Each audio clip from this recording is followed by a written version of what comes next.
Good day, classmates. My assigned topic is differential association theory and the containment theory. Key takeaway: Sutherland differential association theory. Sociologist Edwin Sutherland first proposed differential association theory in 1939 as learned theory of deviance. Differential association theory proposed that the value, attitudes, techniques, and motives from criminal behavior are learned through one interaction with another. So, in this topic, we will tackle about the differential association theory and who proposed it and how we'll explain by the 9 proposition. This is Edwin Sutherland. I know all of you know who he is because he is the famous criminologist and he is the most important criminologist in 20th century because he explained about crime, criminal behavior, and how it occurs. Then he is the dean of modern criminology. So differential association theory proposed that people learn value, attitudes, techniques, and motives for criminal behavior through their interaction with others. So this differential association theory explained that people learn what is the value, what is the attitude, how the techniques and motives for being a criminal. And it is learned through interaction with others. So for example, you are frequently with the criminals and you are always with them. You will easily influence how they act, what is the attitude, and you will adapt what is the technique for being a criminal. So, especially when your family or part of your family is committing a crime. So, you cannot avoid them because you are part of them. Like, you can easily influence how they act and how they talk, and you will learn also how to become a criminal. Sutherland theory doesn't account for why an individual become a criminal but how it happens. So, Edwin Sutherland summarized the principle of differential association theory in 9 propositions. All criminal behavior is learned, not inherited. So, all criminal behavior are learned. In the same way, we learn criminal behavior in same how we learn in normal thing in society. For example, kung gaano kadali magsaing ng bigas, ganun kadaling matuto maging kriminal. Criminal behavior is learned through interaction with others via process of communication. So Sutherland says that people don't just do criminal act because they want or they have no influence of other. They learn to do this act from the person who also doing crimes. And it is learned through process of communication. Number 3. Most learning about criminal behaviors happen in intimate personal groups and relationships. So, the interaction with others, or you're always frequently with them, especially to your family, friends, peer groups, they have the biggest influence to have a deviant behavior and attitude development. In other words, if our intimate personal group is also committing a crime, we have a high possibility to commit a crime also because we are part of them and we can avoid them. The process of learning criminal behavior may include learning about techniques to carry out the behavior as well as the motives and rationale that would justify the criminal activities and attitudes necessary to orientation an individual towards such activities.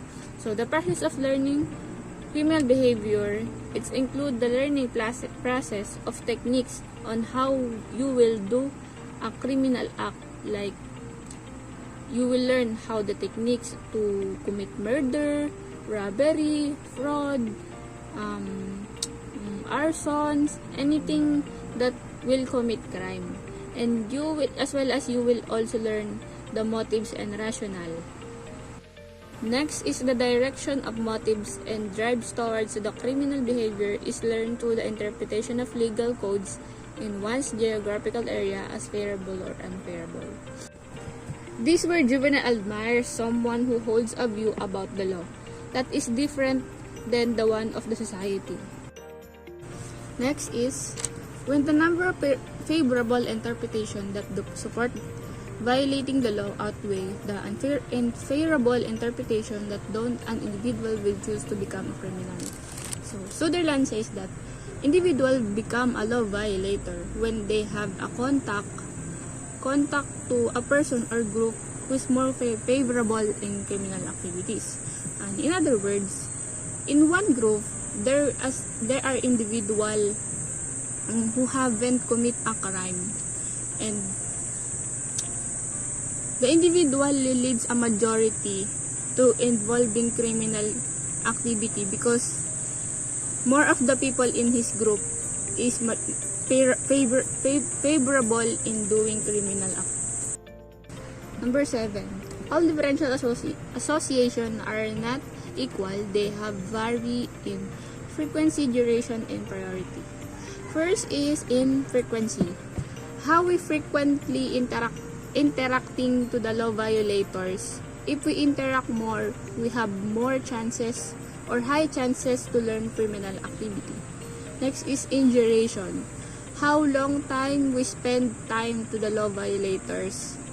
Example, kapag nakikipag-interact tayo sa kanila ng mga 5 oras sa isang araw, mas malaki yung chances na matuto tayo sa kanila. Kapag naman nakikipag-interact tayo sa kanila ng 1 oras lang or 30 minutes, malabo nating adapt yung mga gawin nila sa buhay. Priority. How we gave priority in learning crime. How we interest to become a criminal.